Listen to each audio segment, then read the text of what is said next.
cloud. Okay, so what we're doing is we're getting up to over 350 subscribers now. Wow. And so we decided to go back and just do a refresh about why we did this class and what took us to here. What planet we're from. Yeah, so that people have some context. Sometimes people jump into these videos and they can't figure out for the life of us what planet we're from or which end is up. So that's what we're doing today is we're going to go back to foundations. So give me a second here. I'm going to crank this up. Here. There's no sound, but I'll put on share sound. It's a PowerPoint deck. Like the old days. Where did it go? Let me stop share. Here it is, here. Share. There it is. Okay. Oh, okay. Now Foundations. we're going to go blow this up from the beginning. Here we go. All right. So this is to get people up to speed as to why we're doing this class, which end is up, and so forth. And we hope that the exposition has improved over 5 years, but we'll see. So here we go. We've got on this first chart here, here's a picture from one of these space telescopes. Here's another picture that actually represents Gnosticism. Here's a picture of the labyrinth that we set up. Marjorie's beautiful labyrinth is here in a local modern art museum, so you can see 550 people walk this. Wow. We had over here. She called it an art pilgrimage, the woman Right. who put it together. Which I Here we have Carl Jung. We're going to get to him. Here we have a picture we're going to come back to of what our universe looks like. And this is Mary Magdalene and Sophia Pistis over here. So we're going to emphasize the role of women in a lot of these things because they were basically written out by a lot of men who rewrote large pieces of what I would call dogma or catechism in various religions. And we're going to go back and stress that women played a key role in all of these things. Here we go. So, well, first of all, the reason that we need this is we have to have a common basis for discussion that people, start in the middle and go to the end and then go back to the start and so forth. Well, that's what we're doing right now. Yeah, so we're just trying to set so we have a common basis to discuss things. And as always, there are observations and there's some modeling or analysis. And then the key thing here is to interpret what's going on, and we iterate on this all the time. And so one of the largest sources of errors, hard as it is to believe, is after you've observed everything and analyzed everything, people misinterpret the results, which sounds crazy, but it happens all the time. So we're going to stress this. How we came to this class, we're going to spend some time right at the start with one guy that we liked, Albert Einstein, who was integrated spirituality into his everyday life, like very few people have done. And we'll explain how we came to this class, how it came about it, and then we'll try and revisit what we call conventional wisdom. Conventional wisdom is what everyone talks about. It's free, and since it costs nothing, it's probably worth nothing. So,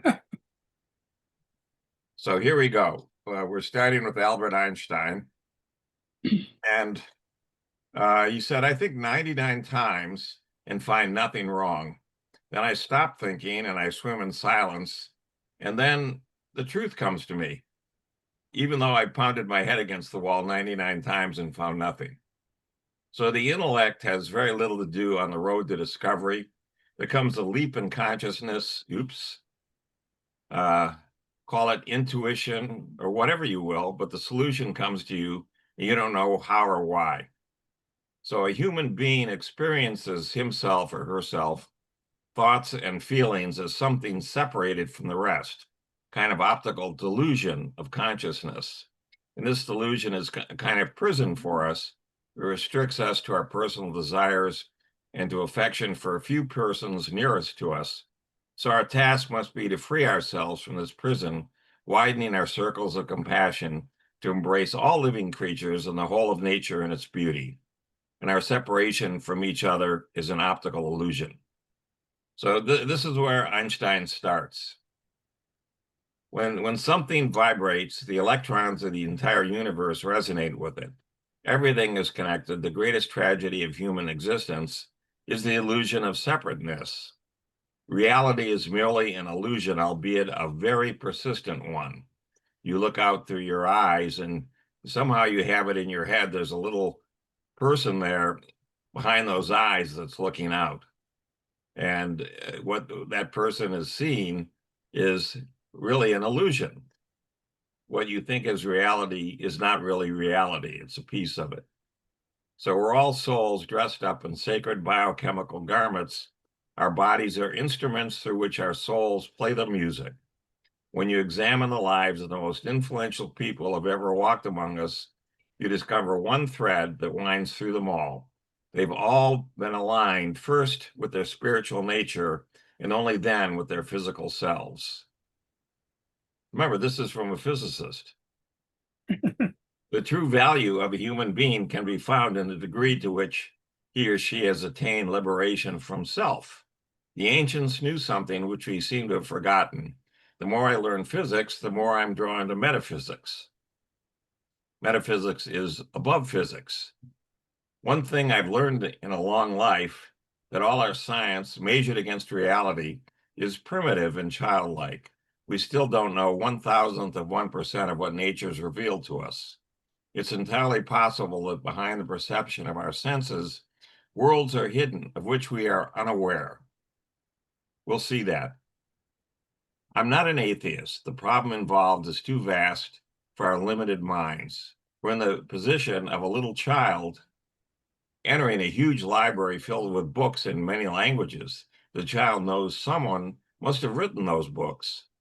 The common idea, I'm an atheist, is based on a big mistake. Anyone who interprets my scientific theories this way did not understand them. Everything is determined, every beginning and ending, by forces over which we have no control. It's determined for the insect as well as for the star.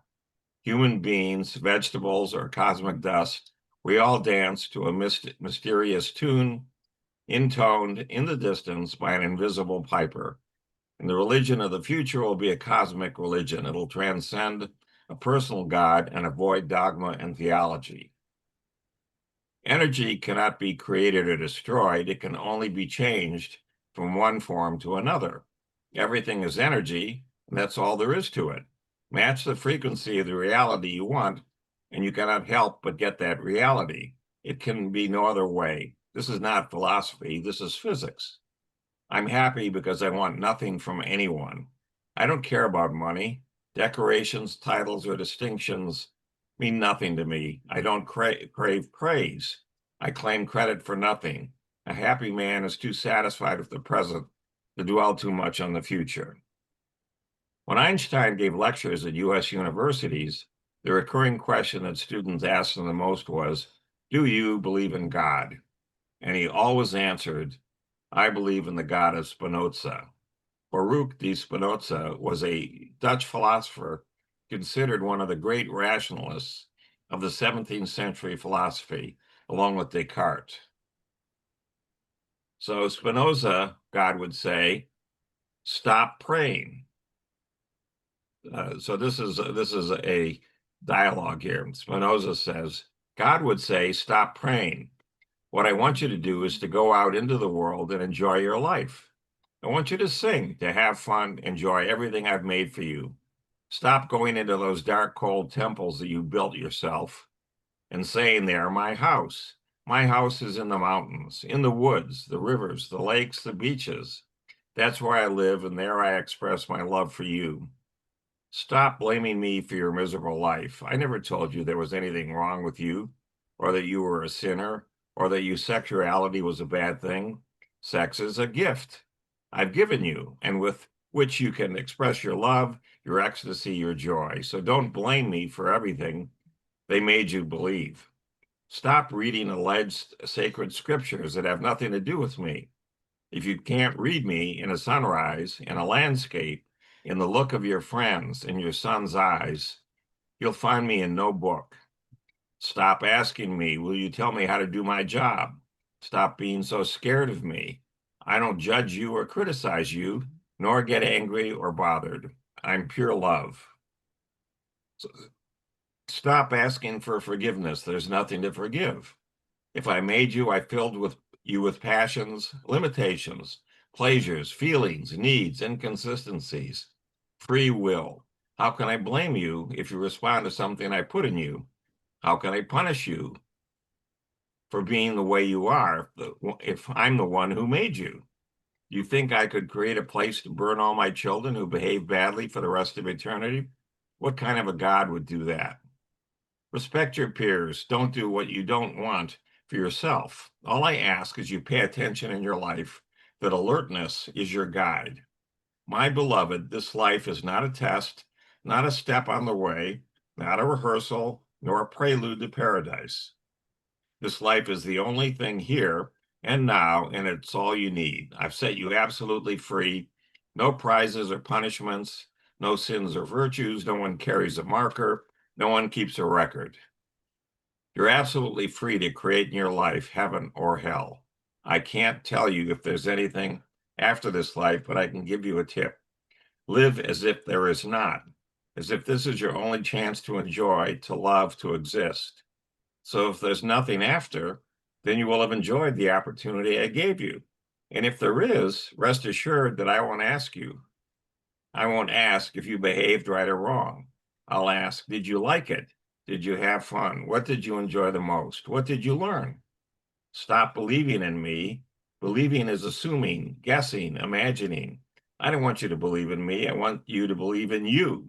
I want you to feel me in you when you kiss your beloved, when you tuck in your little girl, when you caress your dog, when you bathe in the sea. Stop praising me. What kind of an egomaniac God do you think I am? I'm bored being praised. I'm tired of being thanked. Feeling grateful? Prove it by taking care of yourself, your health, your relationships, the world. Express your joy. That's the way to praise me. Stop complicating things and repeating as a parakeet what you've been taught about me. What do you need more miracles for? So many explanations. The only thing for sure is that you're here, that you are alive, and this world is full of wonders. So that's it. That's the God of Spinoza. So now Marjorie's going to take it and she's going to talk.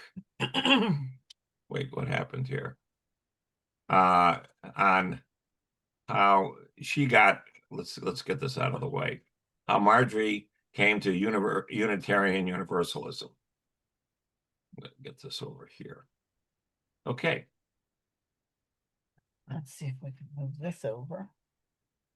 So Marjorie's parents met as two young physics majors at Brooklyn College, that's in New York, shortly after the end of World War II. Marjorie's father, Ken, a senior at the time, had graduated from the Bronx High School of Science and was enrolled through the GI Bill as a veteran who had been stationed in Guam in the Air Force. Her mother, Dorothy, was a freshman. This is their meeting at Brooklyn College, who had grown up reading science on her own, having attended a girls' school, and had to teach herself the math to keep up with her physics classes at Brooklyn, including how to use the slide rule. They both switched to English majors the following year, but Dorothy kept working at the Brooklyn Polytechnic Institute, first as a lab technician and then as an editor, and they both befriended many engineers there.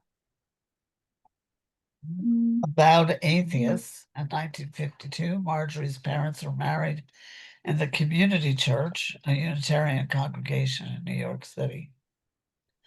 When Marjorie started asking her God questions at about the age of 3, following an unwelcome introduction from a babysitter, they agreed to send her to the Unitarian for the ethics, beginning with the First Unitarian Church in Brooklyn Heights, across the street from their first apartment.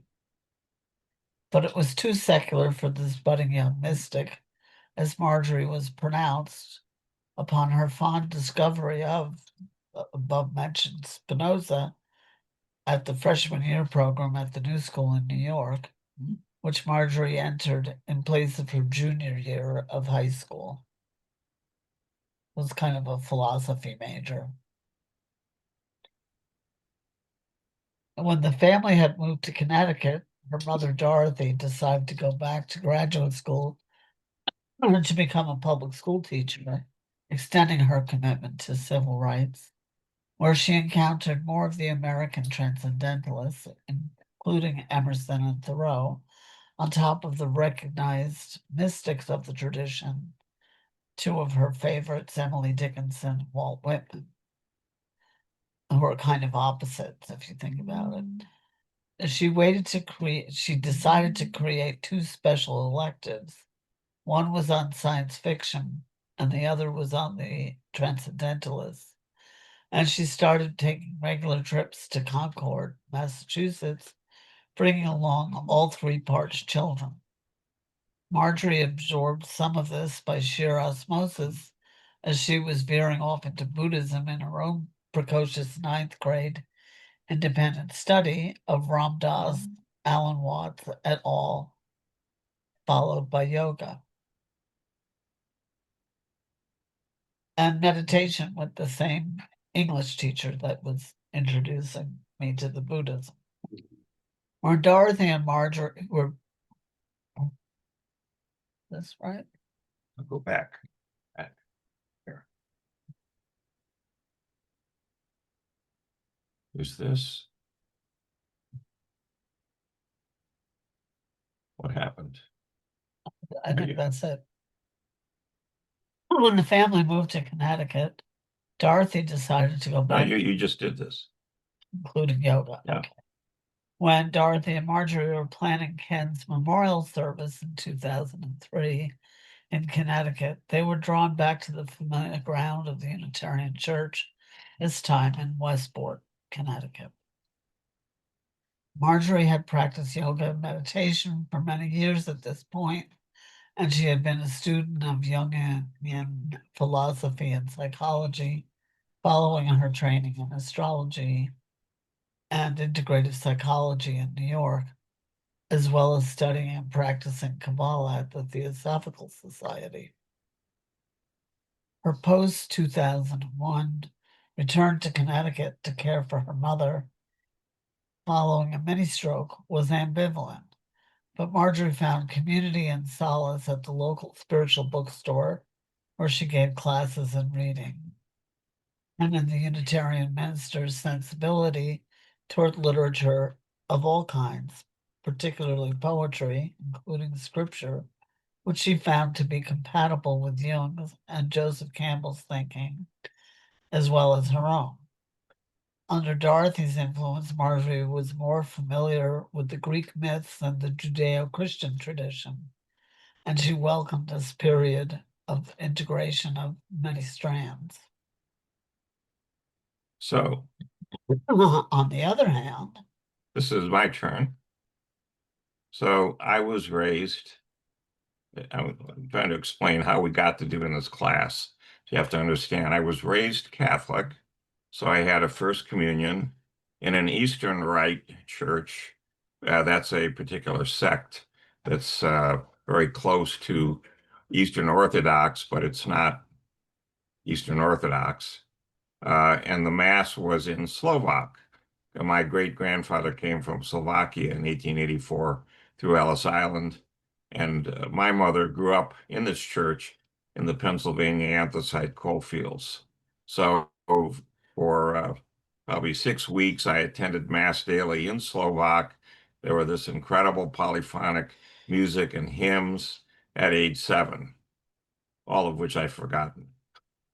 I had a confirmation in a Roman Catholic church in Grosse Pointe Farms, Michigan at age 12. When I asked a nun what the purpose of confirmation was, she replied, to be a soldier of Christ and to convert everyone else to Catholicism. So when I heard that, I stopped going to church and dropped out of Catholicism.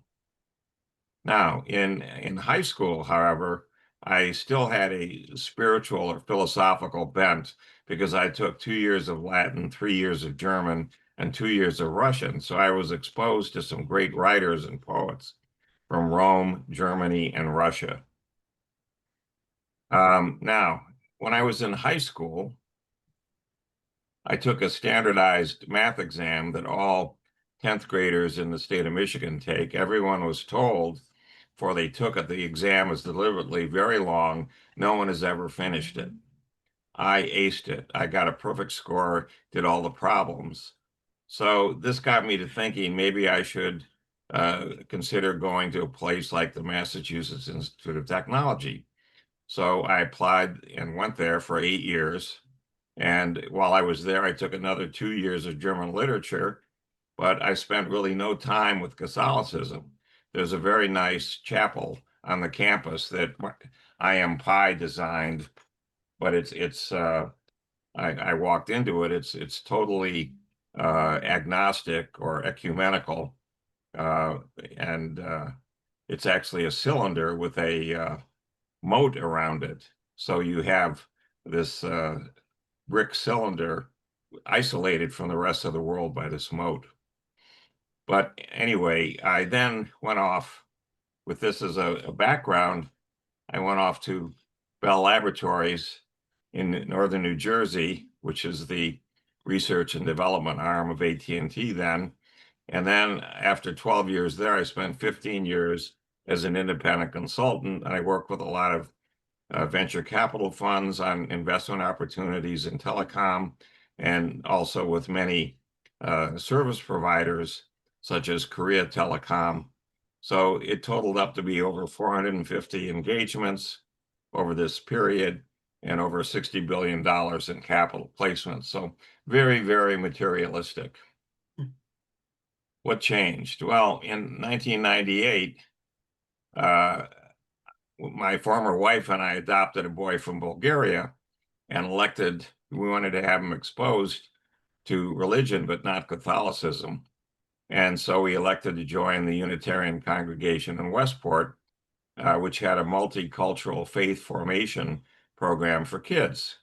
And while my son was in Sunday school, I listened to the sermons by the minister, Frank Hall, and I grew to realize that I was missing something in my all too materialistic life, that mysticism and spirituality arose from all the metaphors and poetry that Frank Hall wove into his sermons.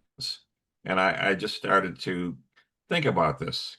In 2000, in Westport, I met a very skilled yoga instructor who not only coached in yoga and the postures and breathing, but gave me a copy of the Yoga Sutras of Patanjali. This was written down probably 0 AD, but it was oral for millennia before that. 195 sutras, each of 3 to 5 words of Sanskrit. And I realized that what the West calls yoga is only the first, say, 50 sutras, the first quarter of the Yoga Sutras. So that raises the question of what in the world is in the other 3 quarters. And in fact, it deals with things like enlightenment, and that through enlightenment, you can discern the true reality. And by the way, there are certain special skills or siddhis that you may acquire through enlightenment. But the main thing was to love yourself and to love your neighbor as yourself with this true love. So I started to meditate really around the year 2000 every day. I took lots of yoga classes all over the place and gradually became more and more engaged in the UU Westport congregation on various committees and so forth, because it's self-governing. You have to do all the work to manage this. I had a very strong Western materialism background at this point, but it was this maturity in that led me to integrate these new modalities of spirituality into this framework of mathematics and physics, as we'll see later on. The one thing that I noticed was when I was in graduate school, I was right next to a whole pile of really great physicists who were all getting their degrees, going to CERN to run experiments on the accelerator. And they all felt that this was a great time in physics, that within another 10 years, physics would wrap up everything. They'd understand everything that's going on in the universe. And they just hit the wall in 1975. And here we are at 2025, 50 years later. There's been virtually no change in physics in a fundamental way in terms of what the West accepts as physics. And we'll come back to this. Marjorie's turn. So how I came to co-create this class with Bart, as I've said before, we set out to do it as a dialectic, at least, if not a debate. And then we just couldn't do that because we agreed too much. We just always ended up devolving into a conversation, concurring rather than debating. So I've been a student at the Young Institute in New York, informally. I wasn't an enrolled, registered to become an analyst student, but I did take a lot of their sort of continuing adult classes, which I loved.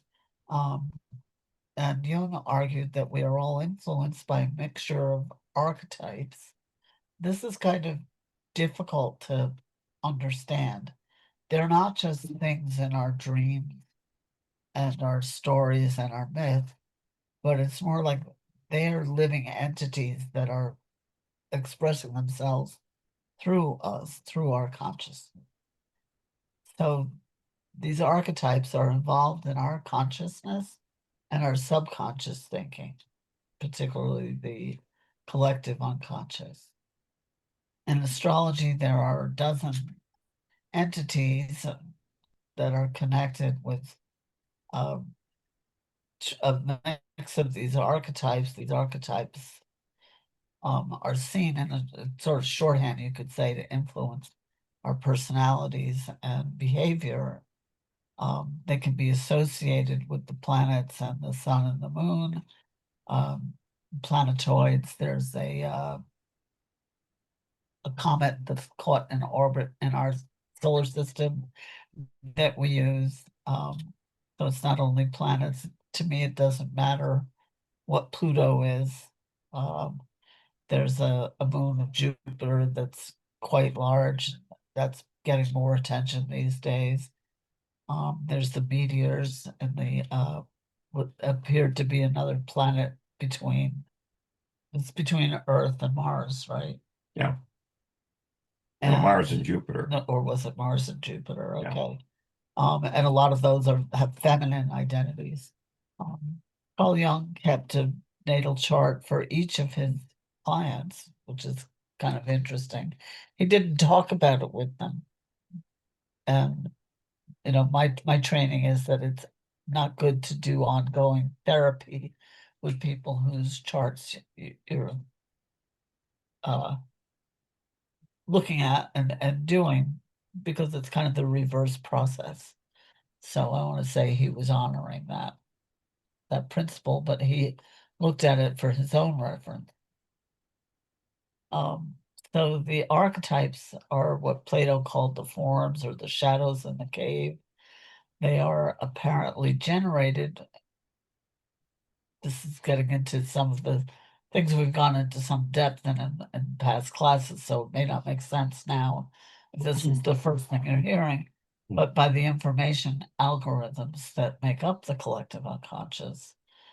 Mathematicians have sensed that there are forms or linkages within areas of mathematics, and now a grand program due to Langlands linkages between areas of mathematics such as number theory and harmonic analysis and geometry. Yeah, the thing to keep in mind when I went through college, I mean, mathematics was viewed as 100 different areas, and they each had specialists in them, and nobody gave any thought really to was there some linkages between these areas. And quite frankly, now there's probably over 1,000 mathematicians around planet Earth that are working on discovering what these linkages are between all these areas. It's totally flipped. There's a lot of harmonics and obviously geometry and astrology, particularly Indian or Vedic astrology. Very little of it is straightforward astronomical measurements. It's these harmonic permutations that they do that are said to be, incredibly accurate. I don't know. I haven't experienced it myself personally. I've just read a bit about it. I should find a good person to actually experience it with. But so there's a lot of overlap between what Bart and I do. And I think he might particularly like Vedic astrology because of all the harmonics involved.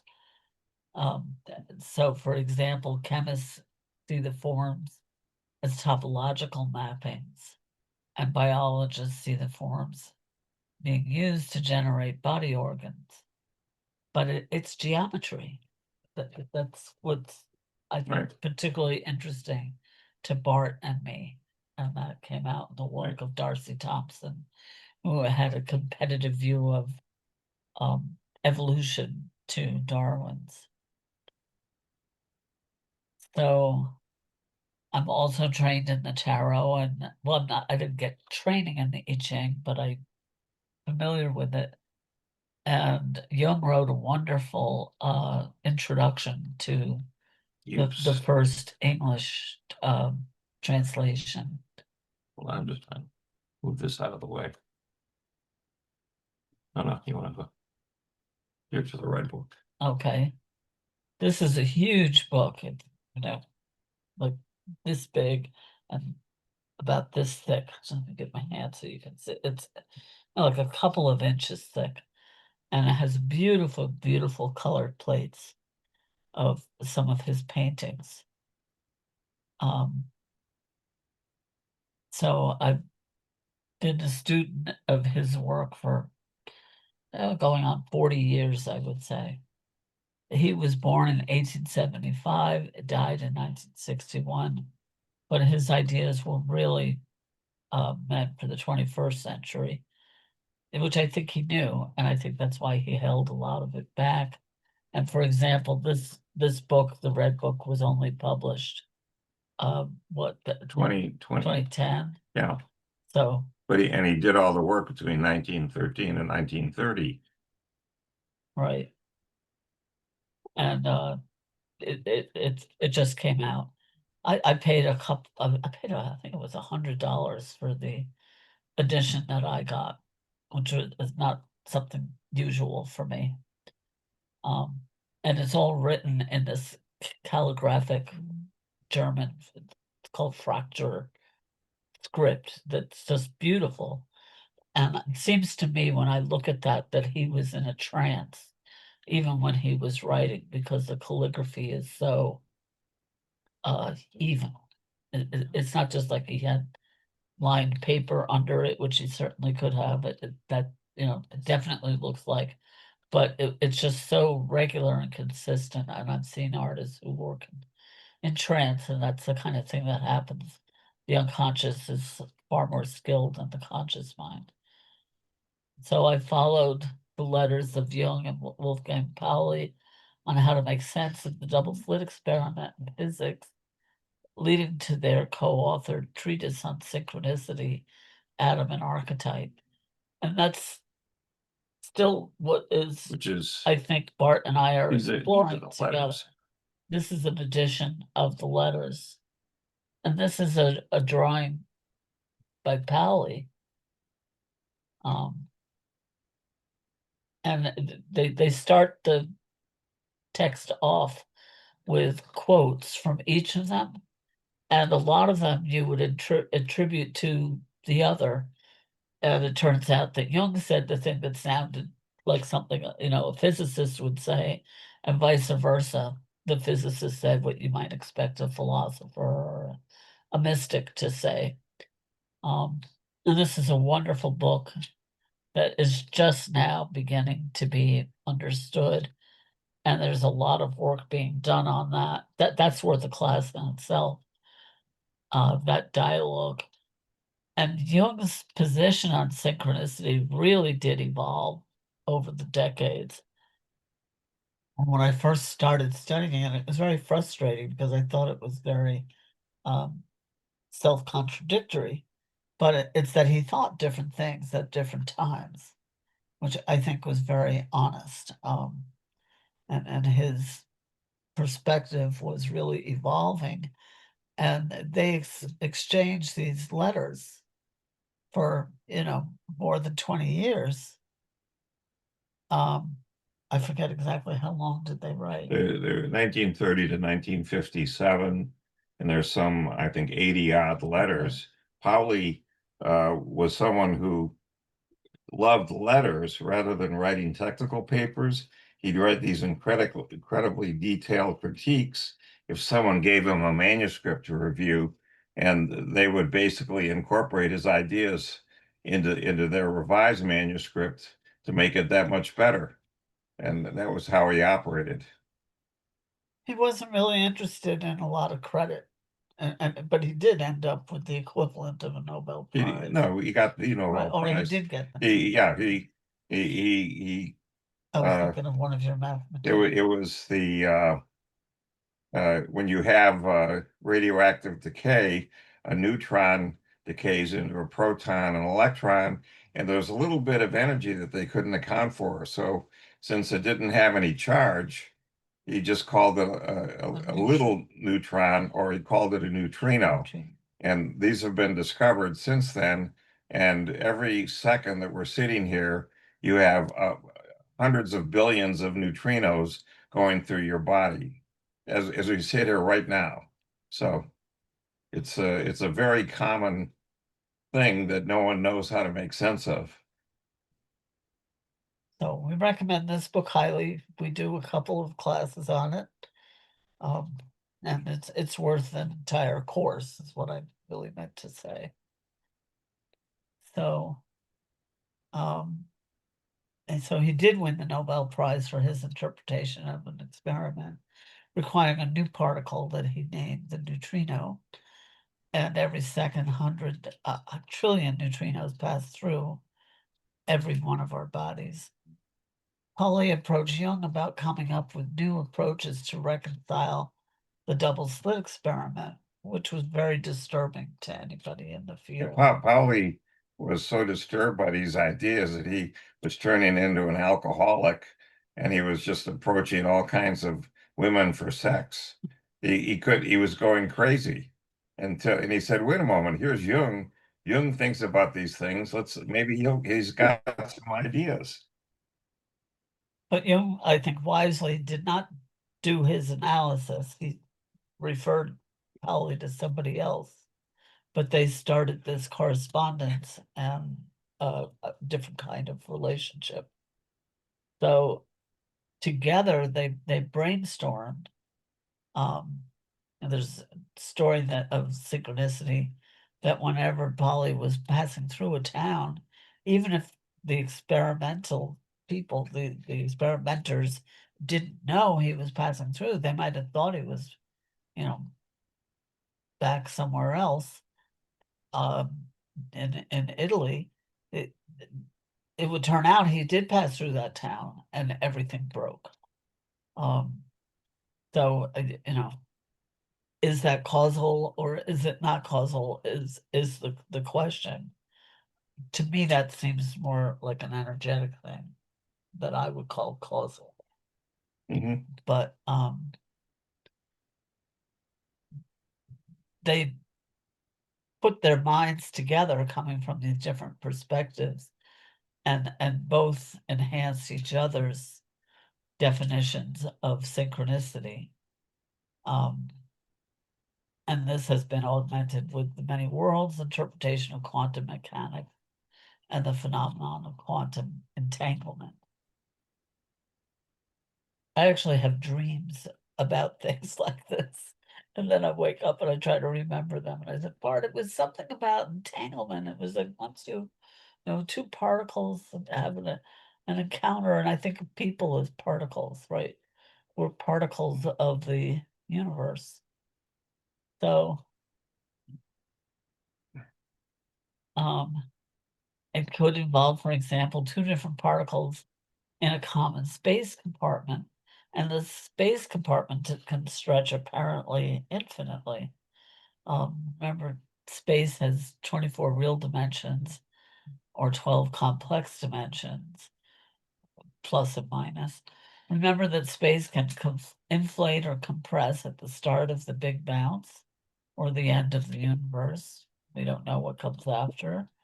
A single space compartment could hold two particles millions of kilometers apart. And Ron Cohen, Bruce's brother, a fellow Buddhist meditator, heavy-duty meditator, and a monk and a physicist, he observed this in his meditations on the depths of space. So Labyrinth is something else I was interested in beginning in the 90s, and I became a facilitator in, I think it was 2005 or 6. That are found in all the ages of humanity. Bart wrote that, and in all continents. So they're ubiquitous. They're not connected to any particular culture or religion. There are a lot of them found around the Baltic Sea, and there's tons of them in Sweden. They're absolutely everywhere. Peru, and they became kind of appropriated by the Catholic Church in medieval times. And you started to see them built indoors. Before that, they were mostly outdoors. Labyrinths can be derived from mandalas, which are found everywhere in the culture of humans. I fixed that one. So I was trained by Lauren Artress. She's a canon of Grace Cathedral in San Francisco, who is credited with reviving modern interest in labyrinths in the 1980s. And she did that at Chartres Cathedral, where she would uncover, they have a huge, well, that's not, it's 36 feet across, stone, marble stone labyrinth that was created with blue and white marble in a pattern a lot like this, that was hauled all the way from Wales to France because it had unique, I would say, electromagnetic properties that they were aware of, and they wanted that color combination for the floor of the cathedral. And so Lauren Artress is just a wonderful, very down-to-earth human, and she knew that I wasn't Christian, and she was perfectly happy to share her insights with me, which I really appreciated. And years later, I was invited to contribute a video to a CD they were making of what I was doing with it to use it in a Unitarian context for part of our social justice work. And she was very interested in that and open to it. And I really appreciated her including that. And everybody was very interested. I would combine it with some kind of action that people could take after the walk. One example was we sent solar stoves to Darfur when our church was involved with that. So we have a 24-foot canvas that is used basically every solstice and equinox for walks, which is the usual European tradition. And we have a smaller 8-foot canvas that we use with kids or when we need to do something in a smaller space. And 36 feet across is a standard size. Our sanctuary is too small for that. Maybe if we, at the end, we could just show a picture of the canvas in the, it's like a chapel, our congregation sanctuary. So it's something to wonder about, is there any relationship between crop circles and stone circles? I think that's pretty established that there is, and we could add labyrinth. And I would say, sure, why not? So, Plato talked about these shadows in the cave and forms that control life.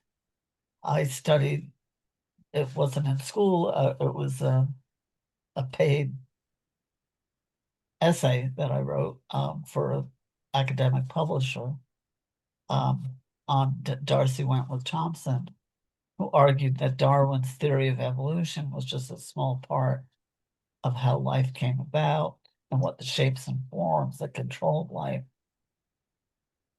through what you could call metabiology. This idea was picked up by Harold Burr at Yale, Robert Becker at Syracuse, and now Michael Levin at Tufts. And we keep discovering more and more wonderful work and videos about these ideas that weren't even available when we started this 5 years ago. Right. So A key thing that comes out of this is apparently your body has a natural, healthy form to it. And if you can reach that and resonate with it, your body will go cure yourself of things like cancer. It's an amazing viewpoint here. that's coming out of the work of Michael Levin. And they're looking at salamanders, things like that can Right. regrow their limbs. And so what is it? It's some genetic thing that allows them to do that.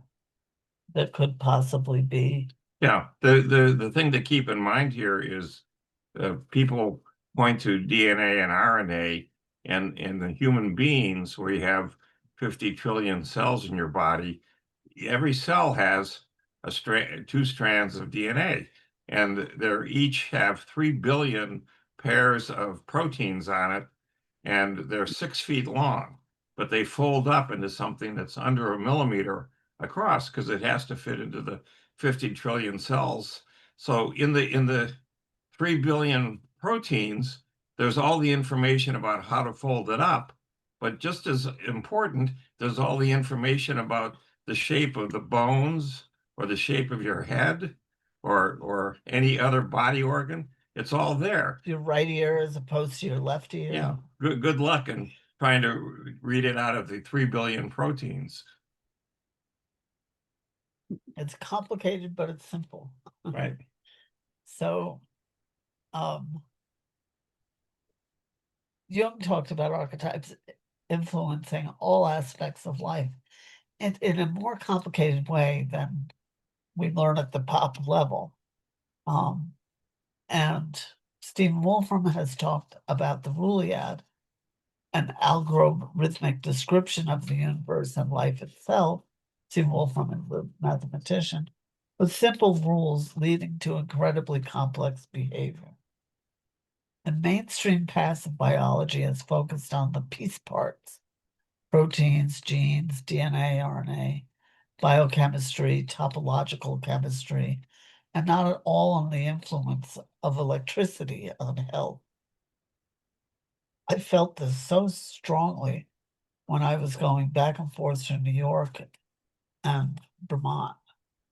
At each state line, I would feel more bombarded by electricity and less. And I was also studying Reiki at the same time in Vermont. So it was really palpable to me. In mathematics, Robert Langlands suggests that there are linkages connecting number theory and harmonic analysis, as well as geometry. This is the single most active area in modern mathematics. They're putting it all together, Yeah, this is what we would call meta mathematics. right? So it's above it all, and we still don't know what it is, but it appears to really be critical, and we see it all around us. That's all we know. And Darcy Wentworth Thompson was just intrigued with ratios and spirals, which appear in nature on every level, from galaxies to, single cell animals. So how we came to co-create this class, we're each going to take a turn. So my mother was dedicated to equal opportunity for all races and ethnicities.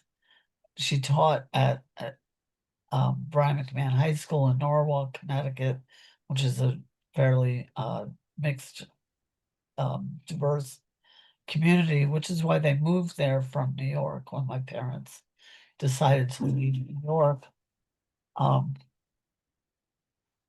That was why they chose Norwalk. It was an hour from Grand Central, and it was fairly diverse, which was kind of unusual in Connecticut. In particular, she developed an elective on the American Transcendentalists, focusing on Ralph Waldo Emerson, Walt Whitman, Emily Dickinson, and all of them. And this is Bart's writing. I'm sorry, so it's taking me a little by surprise. Artists provide the metaphors for the archetypes. Well, and they express themselves through the myths as well. Literature, poetry, painting, sculpture, dance, and theater. Right. So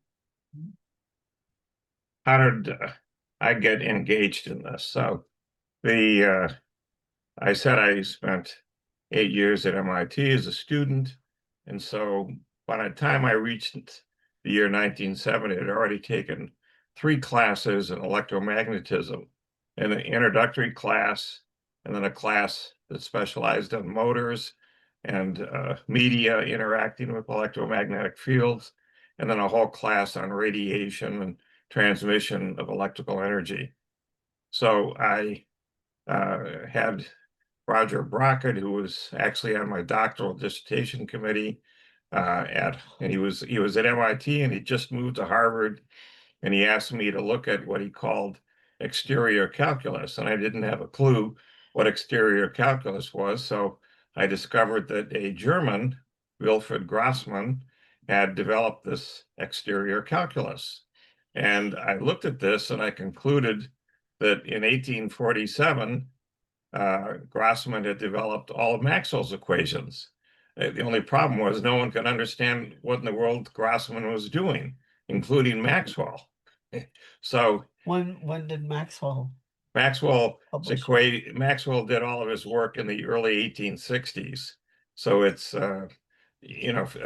13, 15 years later that Maxwell did his work, but Grassmann had done everything. No one had any idea. So what I did was I wrote this up, and it's published as a paper in the Journal of Mathematical Physics, which you can go take a look at. Now let's just dig into this a little more. Grassmann really had developed a generalized gradient operator, and he called this the exterior derivative because normally derivatives are just dealing with scalar entities. So the exterior derivative has a vector comp property to it. It has a direction associated with it. And so it's a generalization of what would be called a derivative or a gradient. And in doing this, it turns out that all of Maxwell's equations just rise from turning this mathematical crank, the crank of exterior calculus, and the exterior derivative. So if I take a scalar function, which physicists call a gauge, and I take its gradient there, I come up with all the potentials in electromagnetism. When I take the exterior derivative of the potentials, I get electric and magnetic fields. When I take the exterior derivative of the electromagnetic fields, I get current densities.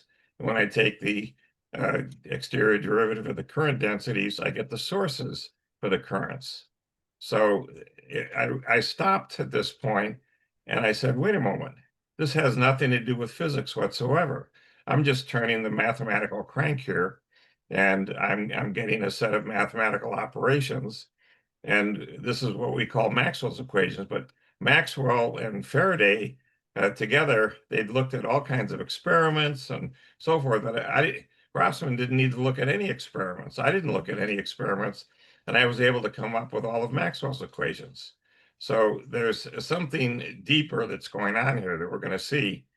And in particular, the natural geometry for these Maxwell's equations is 4 dimensions. You need 3 spatial dimensions, which I've labeled as X, Y, and Z, and those all have lengths of meters.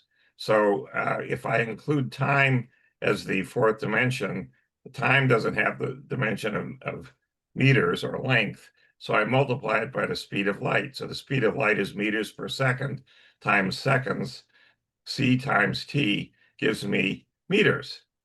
But there's a little wrinkle.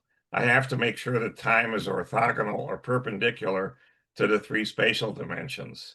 In fact, I can't see time. I look all around me, I can see 3 spatial dimensions, but I just can't see time because it's perpendicular to these. So I multiply it by the square root of -1. Now, don't ask me why I multiply it by the square root. This is just part of the mathematical crank for doing this stuff. Now, the other thing that comes up in all of this is that the natural magnetic and electric fields are all complex. Complex means that they have real and imaginary parts, or they have 2 real parts. That one real part is multiplied by the square root of -1. And this is just intrinsic to everything. Again, I have no idea why, okay? But when you at the end of the day, there's a little thing that arises here. And physicists have known this for a long time.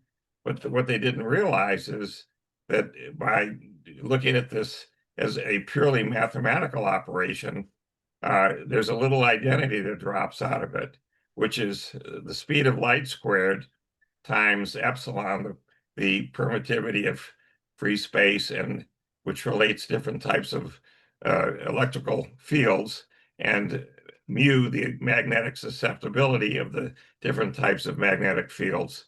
C squared times epsilon times mu equals 1.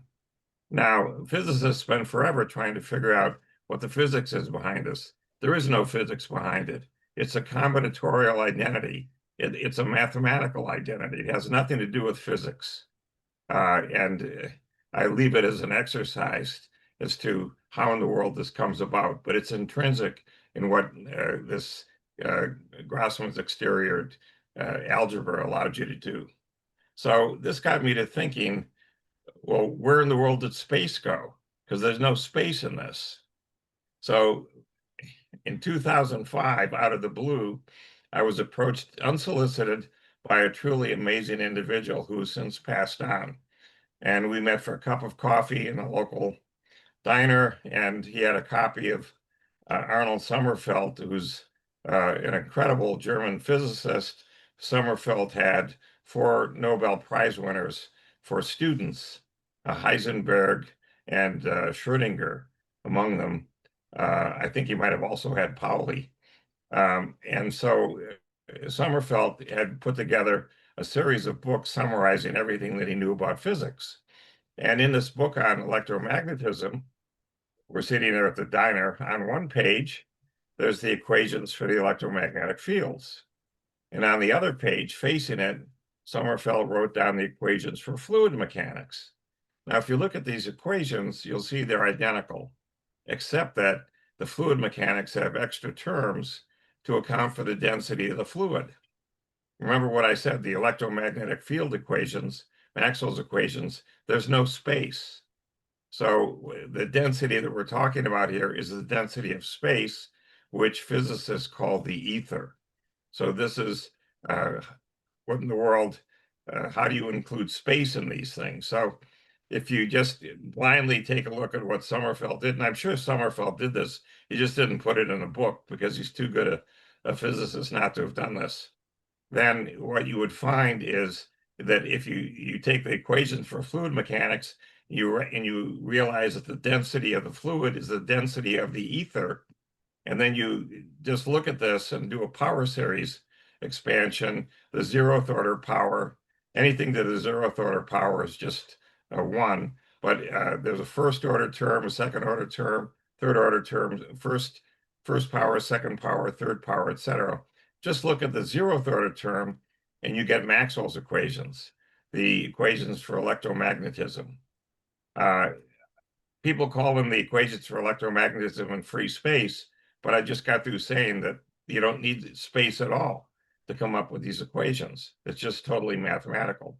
But the first and second order terms show that you end up with what the physicists call the strong force.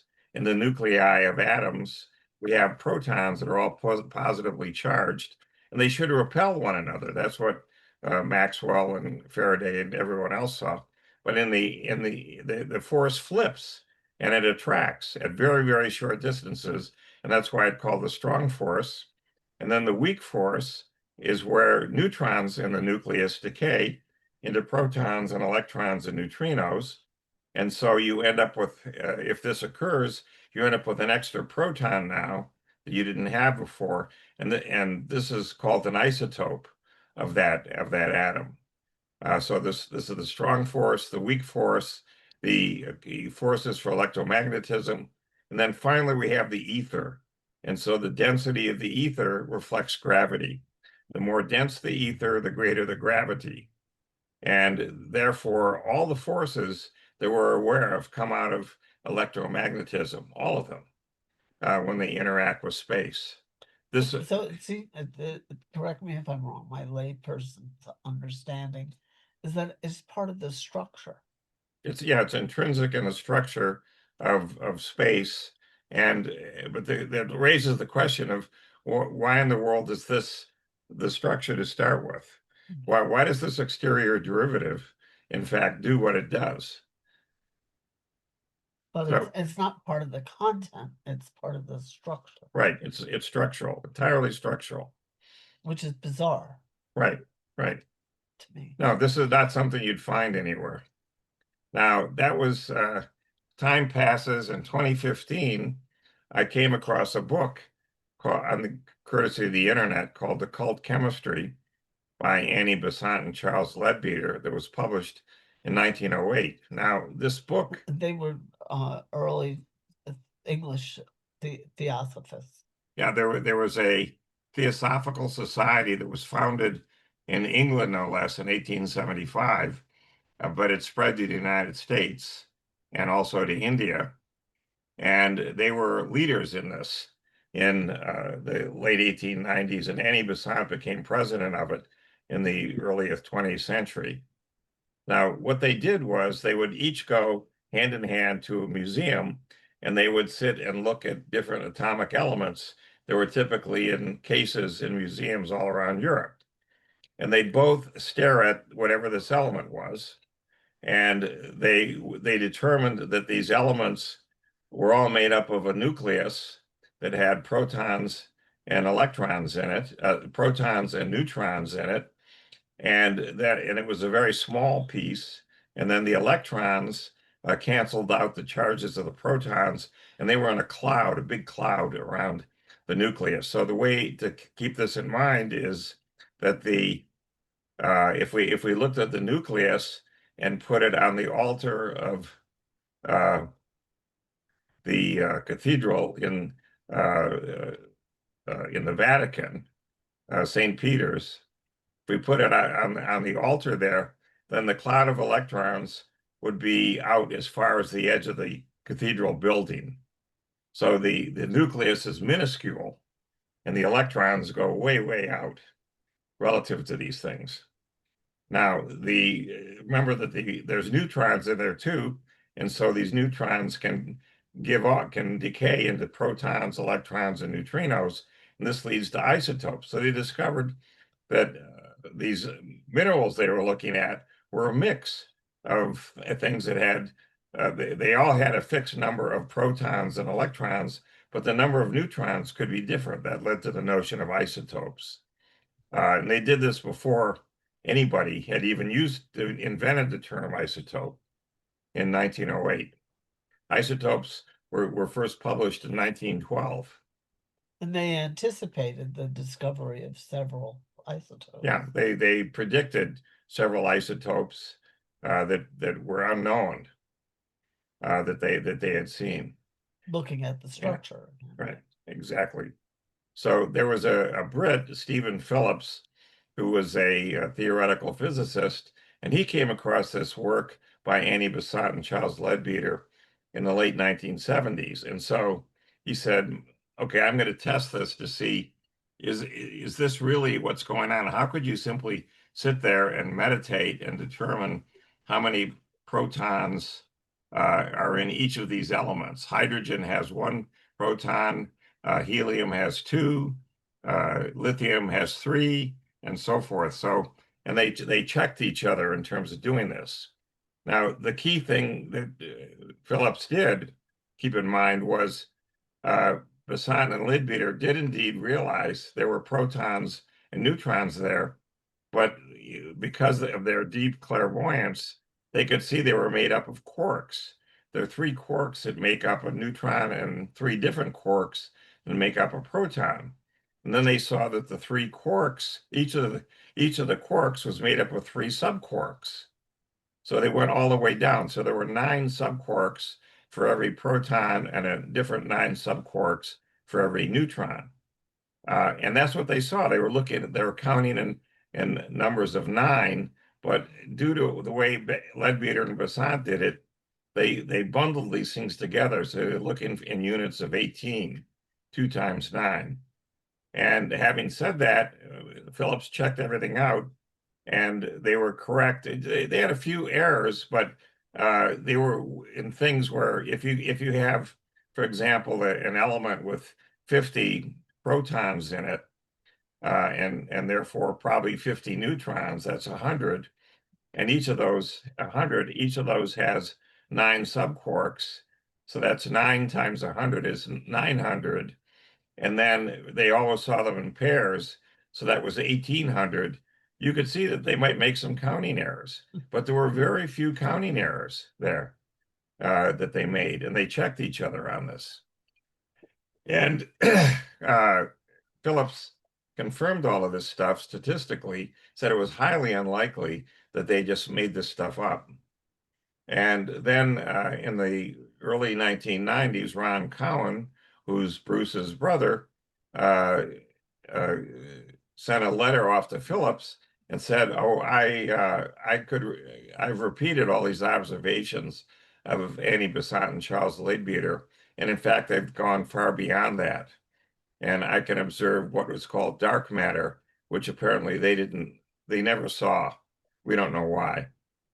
So Ron wrote a book on this later on, The Future of Buddhism as a Science, The Path of Love. And what you see here is the crown chakra in color that Ron sketched. Now the crown chakra is in each of us. We each have a crown chakra, but it's actually made up of dark matter. That's what Ron determined. And the dark matter has no charge, so it's simply made up of subquarks.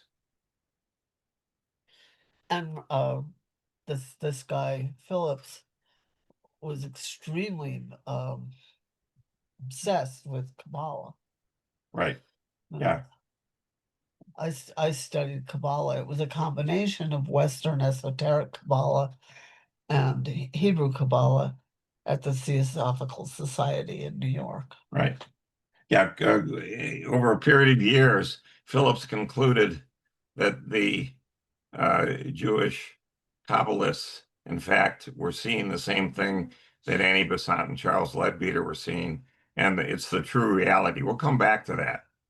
Now, I started interacting with Ron around early 2016, late 2015, and he passed on in August of 2019.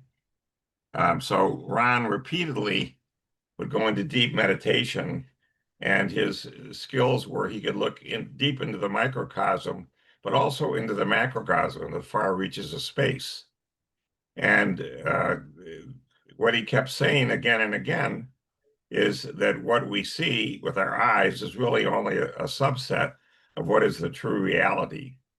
Now, this meshes with what astronomy discovered 100 years ago, and it's simply been ignored because none of the astronomers know what to do with it. So what is that? Well, what we see, according to the astronomers, is that probably what we call mass and energy makes up 5% of the universe, and the remaining 95% is unknown. So they simply call it dark. They have no idea what it is. It's not for lack of trying. These are the best and the brightest. We're going to try and address that here. So let's dig into this a little more. In 1910, at Flagstaff, Arizona, the telescope there was able to resolve patches of light. The patches of light actually turned out to be hundreds of millions of stars or galaxies. So here's a picture on the right of what would be a galaxy. It's kind of a funny looking one. A lot of these galaxies, in fact, are spirals. I just picked this one because it isn't a spiral. Now, in looking at these, it was determined these galaxies are all moving away from one another. And this was picked up on later on in 1925 when a much bigger telescope came into service outside of Los Angeles. And they were able to determine how rapidly the galaxies are moving away from one another. Edwin Hubble made these observations, so the rate at which they're moving apart is called the Hubble constant. Now, this motion isn't really motion. It's actually the expansion of space itself. So what you have here is space, if you believe is quantized. There are compartments that made up a foam, and the foam is what we call space. And Ron Cowan was able to go down and view the space compartments directly all the way down. They're 15 orders of magnitude smaller than the nucleus of the atom. But having said that, the space itself is expanding. So just if you're sitting there, you'll see yourself moving away from everything because the space in between you is expanding, and this expansion is driven by this force, which is called dark energy, and no one understands what that is. So if everything's going apart from them, But then apparently the chakras are. the chakras are dark matter, which Oh, we okay. haven't got to yet. But they're going away from one another. If they're all going away from one another, this suggests that they probably were all together way back in time. So we're going to come to that in a second. Both things follow. So in the 1930s, using the same telescope at Mount Palomar, the question was, here's a spiral galaxy. Here I put a picture in. Here, take a sip. So you see. And the question came up, how stable is this? I mean, we see these spiral galaxies everywhere. So let's assume there's 100 million stars in this galaxy. They each are roughly the mass of the sun. They each attract each other by gravitation, and they're spinning, okay? So there's a particular type of analysis that was used here that looks at the kinetic energy of this. And if you go through this analysis, you determine that this galaxy is unstable. It's going to fly apart. But that doesn't match what we see. What we see is we see galaxies everywhere that are these spinning spirals. So how could that be? Well, one way to account for it is that there's additional gravitational forces there due to unseen matter. Since we can't see it, he called it dark matter. And in fact, how much dark matter is there? The current estimates are it's 5.4 times the amount of matter. So in other words, the galaxies that we see are mostly dark matter, even though we can't see it. One of the reasons why we can't see it, as you'll see in a minute, is they're in a different subspace. Okay, so if 95% of the universe is dark, where is it? Okay. So if we look at the Yoga Sutras of Patanjali, again, they're written 2,000 years ago. Under deep meditation or enlightenment, true reality can be discerned. So suppose this energy resides in extra dimensions that we can't see with our eyes. Just suppose that. So if 5% of the universe is in 3 spatial dimensions, then that means that 3 divided by 1/20th means we have 60 dimensions that contain all the matter or energy in our universe. This is just a back of the envelope sizing, okay? And it isn't that bad. The real answer is that there's 24 real spatial dimensions, and then there's 2 real time dimensions, 26 real dimensions. But if we use complex numbers, remember, you take 2 real numbers and the second one is multiplied by the square root of -1, then we have 12 complex spatial dimensions and 1 complex time dimension.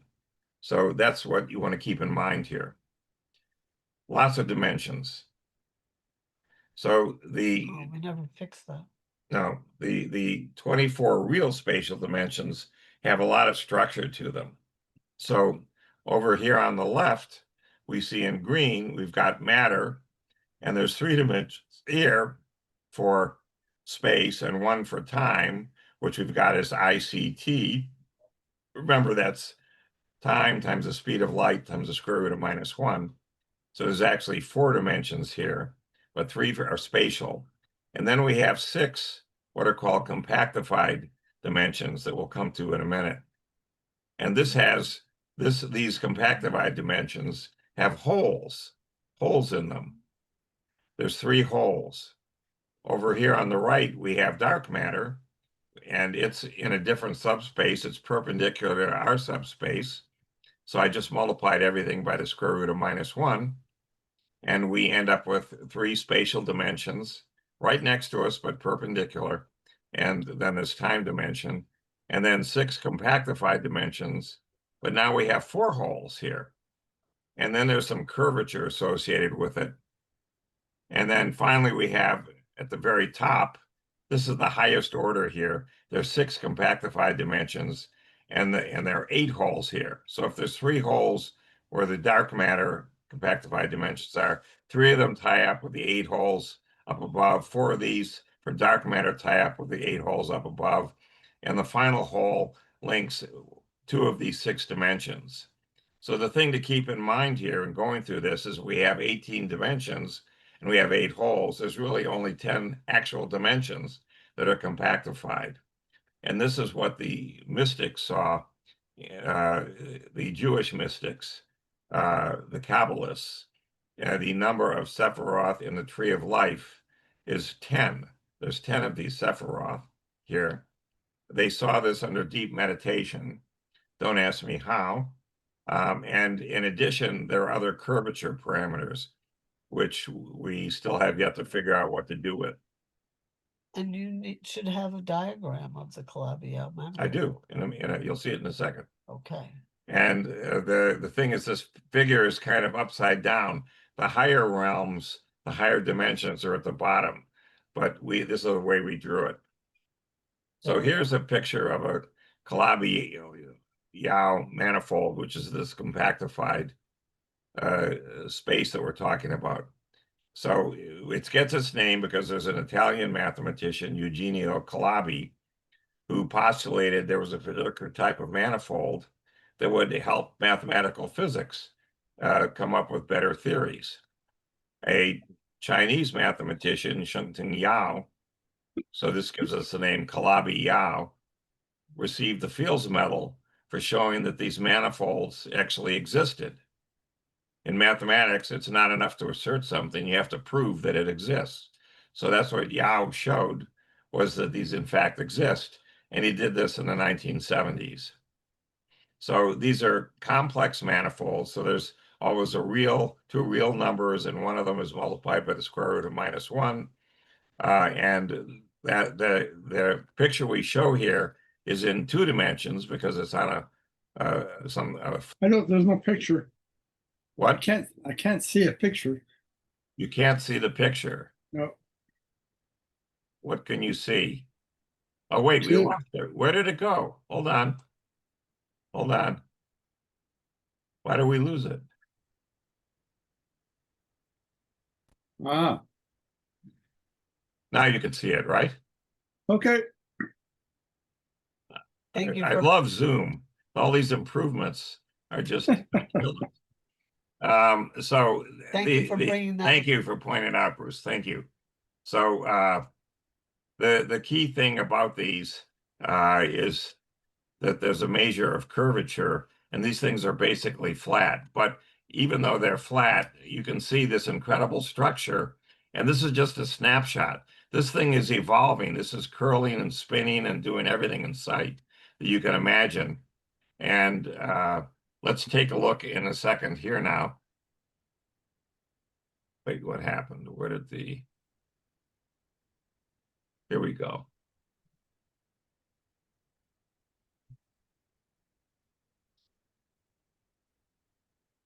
So string theory, which is a theory that physicists adopted in the late 1960s, is a theory that has no equations whatsoever, and they have yet to find any experiments to show that these strings exist. But what we'll show is that Ron Cowan showed that there really are strings that exist, and they really are the basis for everything.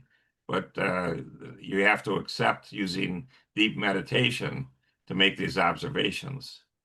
So the problem with these extra dimensions that we have here is, where in the world are they? So they apparently are curled up around the existing dimensions that we see. We see three spatial dimensions, and these other dimensions are all curled up around them. And we'll show you in a second. And the strings that are there, the vibrating strings, actually contain, they resonate, and the energy that's everywhere resonates inside it. So it turns, in fact, it's resonating so fast, it turns into kind of a heavy-duty jelly. And that makes it sufficiently hard that it looks like it's a particle, but it's not, it's energy. Just like Einstein said, everything is energy. So what are these compact dimensions? Here's a picture, and you see there's two dimensions here. One is the real part, one is the imaginary part. I said two real numbers, one of them is perpendicular to the other. So these things get rolled up or wrapped around, say, a particular direction, and that compactifies them. So if we're able to look, and look means we have to look down typically, I want to say another 10 orders of magnitude smaller than the nucleus of the atom is a sort of a sizing number for this. So there's no instruments that are going to be able to see these dimensions right now. It's going to be quite a while. But the point is that they're wrapped up, they're curled around. So we're before we go back here to this picture here, okay, see these were 3 dimensions here for space, and there were 6 here, but these are, think of these as a sheet that wraps around each of the 3 dimensions here, the compactified dimensions. And similarly over here for the 3 spatial dimensions for dark matter, there's 3 sheets that wrap around those 3 spatial dimensions. And similarly here, these things get wrapped around the 3 spatial dimensions. So it goes. So that gives you some idea of how in the world this might work. We'll see where it goes. Now, the other thing that Ron observed was that our universe has 26 real dimensions. And 26, it has 24 spatial dimensions, real spatial dimensions, and 2 time dimensions, 26 total. Now, the thing that's crazy here, this is the conjecture, is that the study of symmetry in mathematics, which is called group theory, after 150 years, resulted in a complete classification of all the types of symmetries. So there are 18 different basic types of symmetries that have been identified. Here we have 16, but there's actually 2 more. And so we have 18 classes of symmetry here. But studying these 18 classes, it was discovered there's 26 classes that don't fit. They're called exceptions, they're called sporadic, they're called, so these are exceptional. And the conjecture is that there's some tie-in here between these 26 sporadic or finite simple groups that are here. This is like a periodic table of elements, but it's a periodic table of finite symmetries, group theory. And so each of these 26 real dimensions might be tied to one of these sporadic groups. That's left as an exercise. Figure out what that is. I don't know, but the fact that you have the number 26 both times, it's hard to imagine. It's unrelated. So this takes us off to the notion of archetypes that Marjorie was talking about. And we had Jung talking about this, and Jung had a very incredible student. Her name was what? Marie France Louise. Louise von Franz. Okay, and she studied fairy tales, which have archetypes in them. Each of the different fairy tales floating around, and so these archetypes influence our behavior. And what Jung called the collective unconsciousness links all of us to one another, and the archetypes are part of this linking. And Plato saw these archetypes as forms or shadows or patterns that he thought were universal. And we already talked about Stephen Wolfram saying that he thinks everything is algorithmic, or there's a collective unconsciousness that's based on algorithms that control everything. And finally, we have this Langlands program that links different areas of mathematics and continues to expand. So what Ron Cowan saw was that all of these spatial compartments and all of these particles are actually covered with information blocks. And these information blocks have both algorithms and they can store data. And they're constantly scanning the surroundings. And these algorithms that are there are actually controlling the forces that cause these changes. So the question is, how in the world, you can read all the books on physics that you want to, and you won't find anywhere that there's algorithms in space itself that control the forces. So be it. This is what Ron observed. And so a key to his observation was, here's an electron, and the electron has 10 of these closed strings here. They're vibrating like crazy, so there's some energy inside that resonates, but in fact it resonates like a jelly and it forms a torus. This is looking down on it from above here, and here's a hole going through the middle here. So the electron is actually energy, but it's in a torus covered with these blocks of information. And the matter has 10 closed strings, dark matter has 5 closed strings. So it doesn't vibrate nearly as much. The 5 strings don't vibrate nearly as much, and so it goes. But this is critical to how the world works. There's an order here that some incredible artist decided to make work. So it's shown here in this figure where information that's in all these Calabi-Yau manifolds, this is coating the walls of space that we talked about in these compactified dimensions. We have biology, we have chemistry, we have physics, and they're all controlled by these blocks of information that are everywhere. And so be it. The key thing about the dark matter, because there's no charge to it, the dark matter just appears to be subquarks, and they vibrate when they're in thermal contact, so they become sentient, they become alive then, and they're somnolent otherwise. And Ron observed these tubes in outer space made up of dark matter, hundreds of thousands of kilometers long. So remember, most of the galaxies that we see are filled up with this dark matter. So they've got to be somewhere in between the stars. And the other thing to keep in mind about it is they form fern-like structures, is what Ron saw. So there's a variety of pictures he has of these things all looking like ferns. finally, let's come back to time. We kept talking about time as having a real and an imaginary part. So there's one piece of time, which we'll call the real part, that's tied to matter. This is the world that we live in. And quantum mechanics has a so-called many worlds interpretation. Every time that there's any change, a transition of any sort, a new timeline starts and breaks off from the one that we're in. So that at every instant, there's trillions upon trillions of timelines. But due to our free will and due to the fact that the algorithms there in the information control everything, our free will is forcing these things to coalesce. And so there's certain timelines that are more likely than others that we all are get involved in. We still have our free will. The free will is shown by the constant splitting of the timelines at every instant. That's free will. But we also have the power to drive these things to converge back together to what's going on. And we contrast that with the time dimension for dark matter. This is very different. Every living entity has a spirit or a soul. And for humans, the soul incarnates at birth and leaves at death. And the picture here on the right is showing an Akashic thread.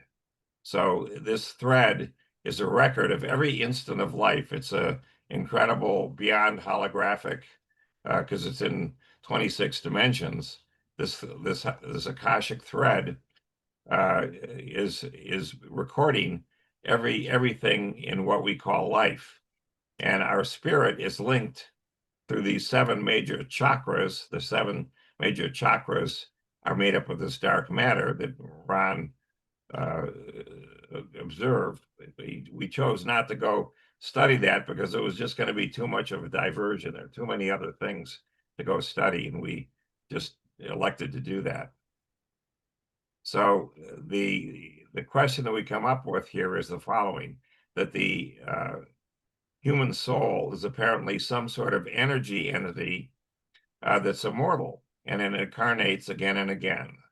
Well, why is this? Perhaps it's because it has the Akashic record of all of the past lives, as well as the time in between the lives. So in every lifetime, something new is learned, and this permits spiritual growth. Or not. You mess up. You learn something, but it's the wrong thing.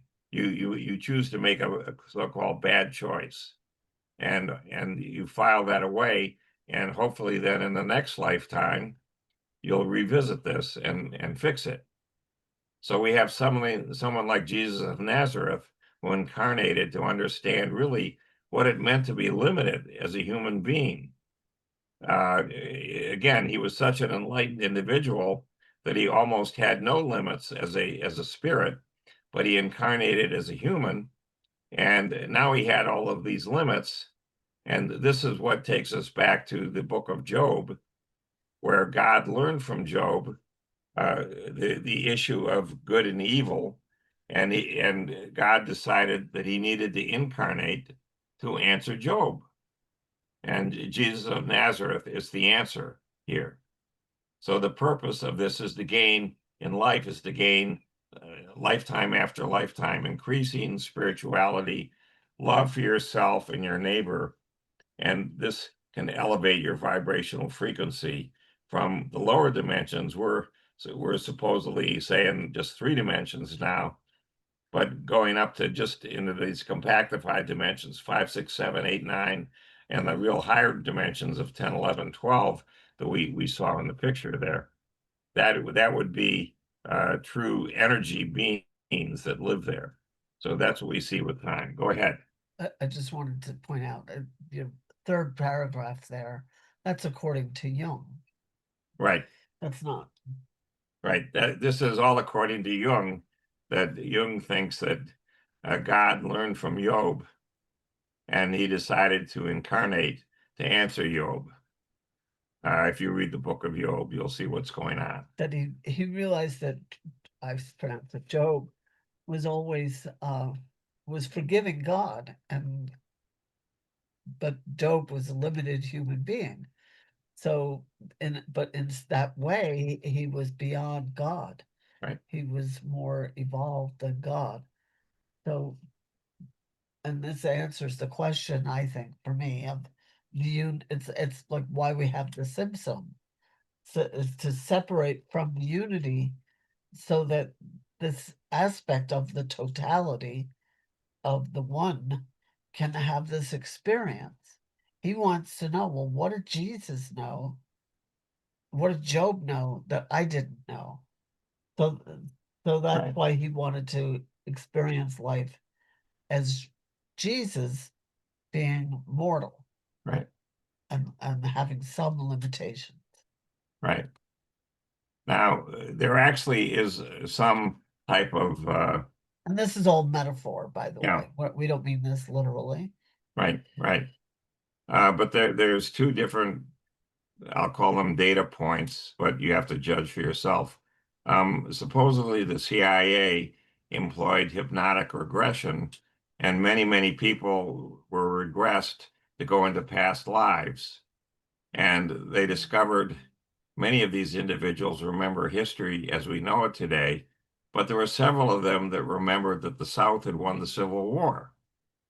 And apparently, this other timeline is still there, but is apparently merged with our current timeline. So it's possible for us to influence these things. You have to remember, if you look at the Civil War back in 1862, the South was absolutely trouncing the North.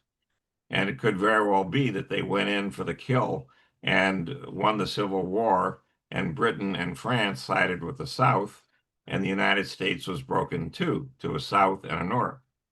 But this timeline is now gone. It's merged with our current timeline, and so be it. A different side of this thing was the quatrains or les prophètes that Nostradamus wrote in the 1550s time frame. And he wrote this because he said he looked in the future and it wasn't a good future. And he wanted through the collective efforts, the free will of individuals, that this would not come to pass. So what did he see? He foresaw Napoleon, then he foresaw Hitler, and then he saw in the 1990s an antichrist that came out of the Middle East and attempted to take over the entire earth under a dictatorship. And apparently, the timeline that we're on now has avoided this by the free will of many people, which shows that Nostradamus was successful in what he suggested. And so it goes. So those are two different things that anchor this. People always ask me about free will and, astrology. I think it's something different from what we normally think of it is. And the answer for me is yes and no.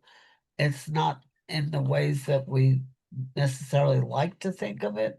I think in a lot of ways we don't have free will where we like to assume we do.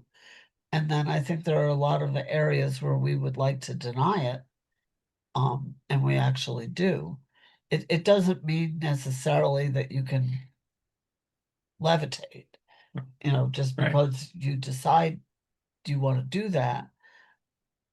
But I think it means that you can choose to some extent the level of your creation and the level of your experience. right, And that has to do with your consciousness. So this is what I've taught and what I believe. The more we meditate, the more we study and learn and evolve, and the more we learn about love and unconditional love and kindness and forgiveness, the more we evolve, the more we are moving into a different potentiality, which is it's another way of saying what the previous slide just said. That was Nostradamus's right, point in telling us. He was just pointing out what the given trajectory was. And I feel you can see that in a chart, but you can't see the level that it's going to express itself on, that it's going to manifest on. That's invisible to astrology, but you can kind of see it with intuition. but to some extent, we have some control over the level of expression of our tendencies. Right. You're not going to make Venus into Mars, but Mars doesn't have to be violence. It doesn't have to be war. It can also be hard work and other things that are expressed Right. by the energy of Mars, for example. Now, one of the things that Ron Cowan was fascinated with was the birth of our universe. And we mentioned before these observations by Slipher and Hubble, and then many others since then. So all the galaxies are moving away from one another, which suggests that they all started out together. So in 1963-64 timeframe, these two physicists at Bell Labs, Arno Penzias and Robert Wilson, had a radio telescope. It was actually a receiver that was intended for a space satellite, a communications space satellite called Telstar. And they were using this to do radio observations of the stars, and they had a background noise, and they just couldn't get rid of it.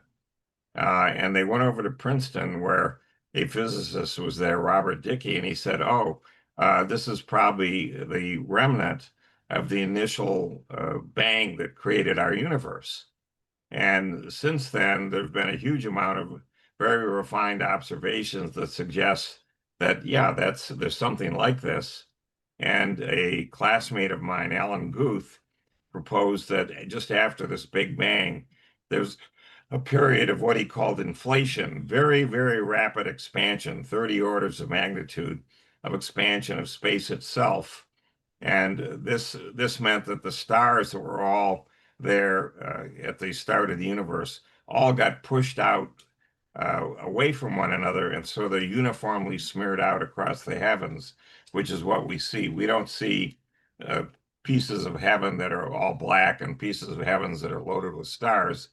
If there was an explosion, that's what you'd expect to see. But this inflation was the mechanism that would smear everything out very quickly, And evenly. evenly everywhere. So Ron went back in time and he observed the start, and he observed there wasn't an explosion, it was a bounce. That the space itself compacted, these compartments all compacted down to nothing, and then they bounced out, okay? There wasn't a nuclear fireball or anything like that. And as they bounced out, uh, the end result was you have to look at this inflation thing. And what Guth was saying was a piece of the universe is inflating, and after all of a sudden it slows down, it stops. So that creates a universe. But what about the rest of the what we call space itself? Well, that's still expanding. That's going to inflate. So a piece of that breaks off. That was inflating. That creates yet another universe. And so there's universes after universes after universes. There are probably trillions of universes that were created out of this bounce, okay? And so if that's the case, then we're driven to the following conclusion, which is called Occam's razor. The simplest hypothesis wins. What if two of these universes collided? Well, if they collided, then that would probably create a bang. And right now, the bang appears to be 13.8 billion years ago, 13.77 billion years ago. There could have been this collision between two of these universes. But Ron was adamant that there was no nuclear fireball. It was just a big bounce that created all of this stuff. So our universe might, in fact, be trillions of years old, not 13.8 billion years old. This is just when the last collision occurred. That could be a description of maybe a symptom. Right. And that's exactly where I'm going. The tzimtzum, which comes out of the Hebrew Kabbalah, the contraction or constriction or condensation, was used by Isaac Luria in this doctrine that God began the process of creation by limiting the Or Ein Sof, the infinite light of the Godhead, in order to allow for a conceptual space in which the four worlds or finite realms could exist. And this primordial initial contraction formed a vacant space into which new creative light could beam, and it was depicted in a general reference to the Tzimtzum. And so this was interpreted as giving rise to the paradox of simultaneous divine presence and absence within the vacuum. In fact, if you think about what I said, if there are these other universes, what do you call the space that's in between the universes? Is that space? You tell me. But there it is. And the resulting creation that came out of this. So various approaches exist as to how this paradox may be resolved and as to the nature of Tzimtzum itself. I like what Ron did by trying to go back and directly observe it. But the question is, again, how do you interpret those observations? That's a critical thing. One of the things I asked Ron to do, since he was doing this, was I asked him to look for the Higgs boson. Not only did he find the Higgs boson for matter, he found the Higgs boson for dark matter. So they were both there. So that was a surprise. I didn't expect he would find both of them. But that was back at the bounce. That's one of those gauge things. Yeah, yeah. With spacer. Okay, so at the Well, I present, just want to point out that the Hindus have a teaching that the universe is breathing, right. or the It's multiverse going through is cycle after cycle, trillions upon trillions Right. of years of per cycle. expansion and contraction, expansion and contraction. And that's kind of where the conclusion I felt led to by the Kabbalistic contemplations. And on the tree, Bruce, can you see each- this? Okay. Can you see this? Is Yep, this Kabbalah and the birth of the universe? Can you see this? yep. Okay, good. Okay. that each sephira contains a whole tree within it, and Right. that's infinite. Right. And So it's very we're just giving you the Cliff Notes version of all this. This is highly condensed, but it's just trying to get you intrigued about studying this stuff. but it's all very fractal Right.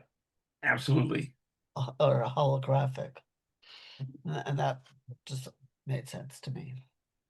What do I know? But No, you do a lot. So why did we join to do this class? Well, at present, materialism has just been ascendant, but in the United States, the largest and fastest growing group, and when you survey people and what they call religious, is they have no affiliation to any organized faith, but they say, I'm religious.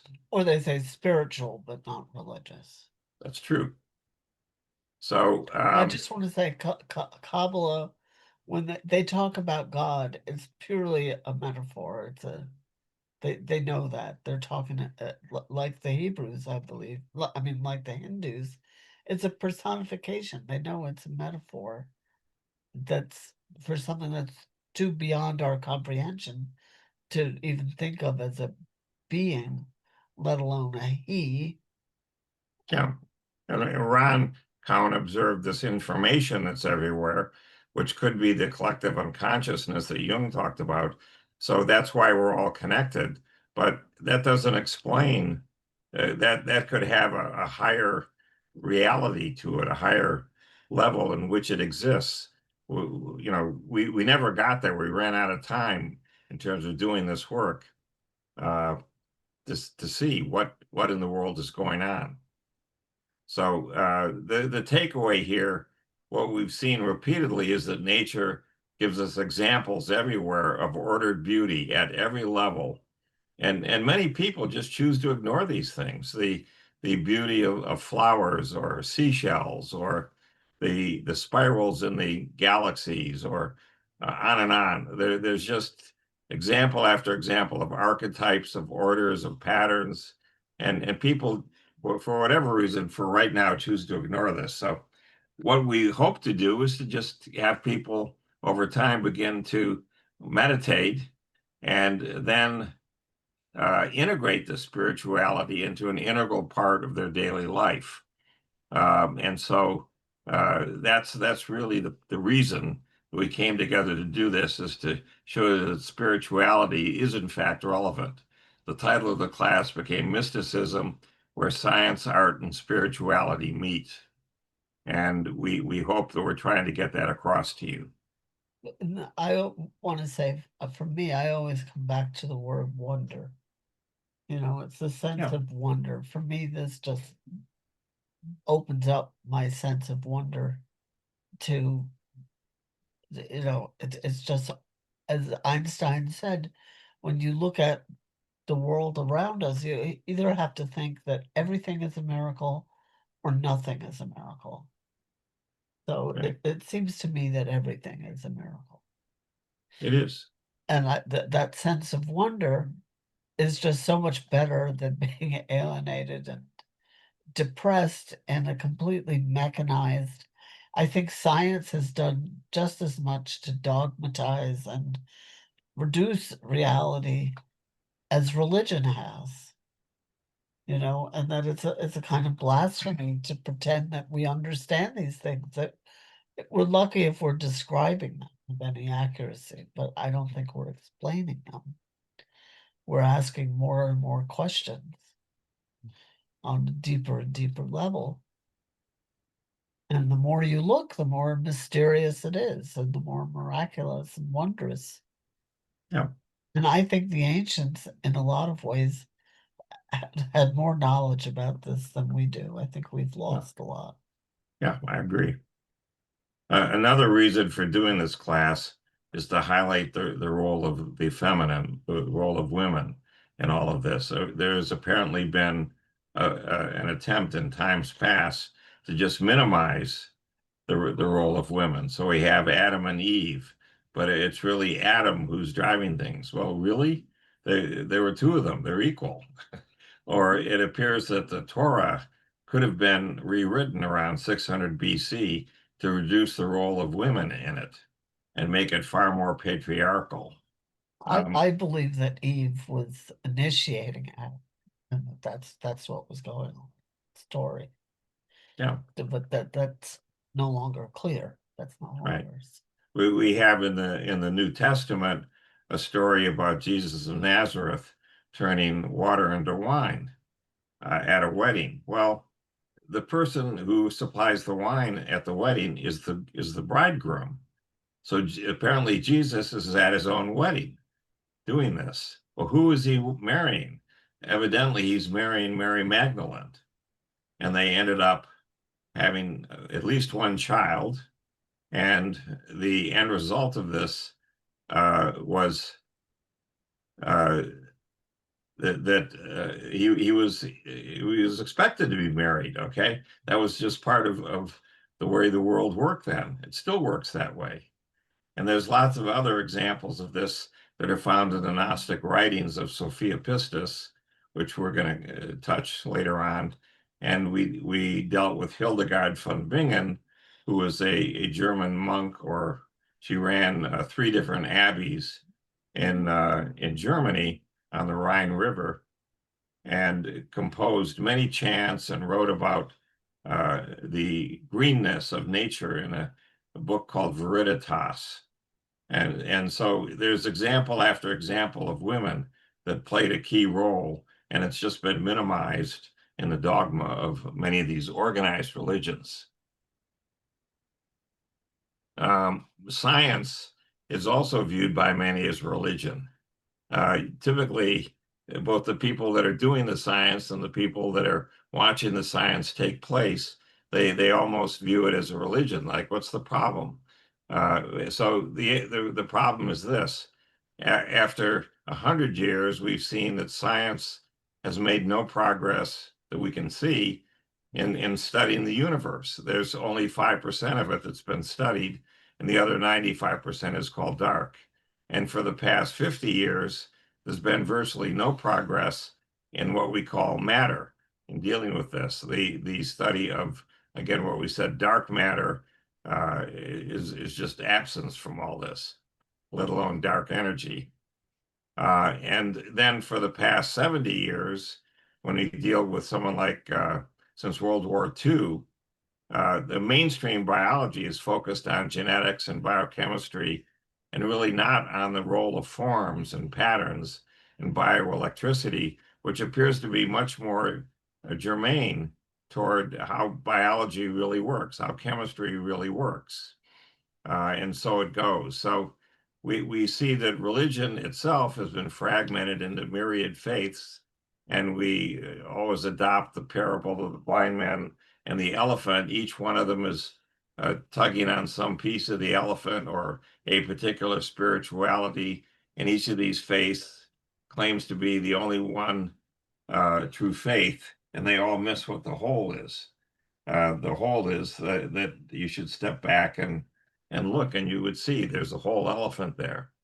Another side to it is meditation that's essential for being able to start your day off and to be able to tune out on the chatter and the noise and the distractions that make up daily life, and so that you can integrate spirituality into your daily life as an integral part of it.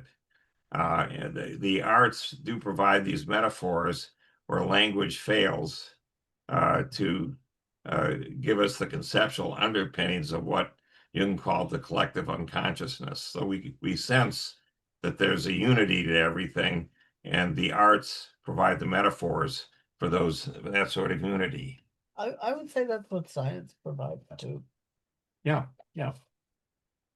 If we And looked at it as poetry, I think we'd do a lot better. yeah, yeah. So the what we see here at every level that we look is there's some sort of order. There's order below, there's order above. So there's some purpose here, but what is that purpose? It really is the question. And I should grow and become more enlightened and higher vibrational. That's great, but is that the sole purpose? Is there some higher purpose that we're dealing with here? And we have all of these examples, the many tribes that are there before there was any sort of civilization with shaman or medicine people there. We have the Druids, the Hindus, with all of their myriad gods and the scriptures that came with it. The Chinese had the Way, the Tao. The Buddha was there with the Eightfold Way, for example. Other ways, the Jews were there with the Torah, the Talmud, and the Kabbalah. And finally, the way that Jesus of Nazareth and Mary Magdalene taught of love yourself. And then if you learn to do that, love your neighbor as yourself.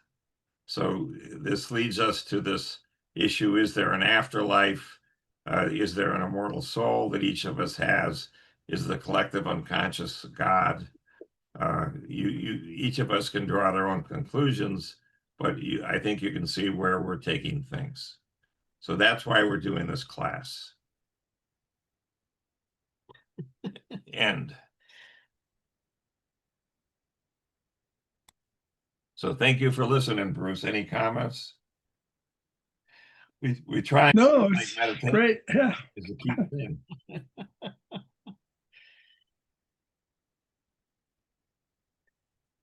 We think you look at certain things as being too literal minded. That you see, for example, the Kabbalists or Jung as being literal minded in their expression of what they're seeing, whereas we see them as being making use of metaphors. The point is that words don't do it. Metaphors are an attempt, but they're only an attempt. The concepts are too deep. And a word is really like an arrow pointing at something, It's not the thing. It's the map, it's not the territory.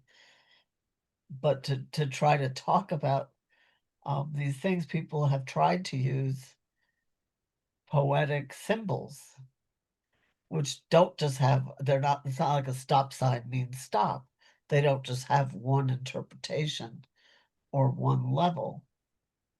They're what it's called multivalent or polyvalent. That's the only way that it can be accessed. And certain images can kind of trigger it's like a synaptic leap that has to be made. It's not, like I said, this for that equation, like, well, 3 + 3 = 6. They're completely different terms, but there's some imaginative connection that can be evoked.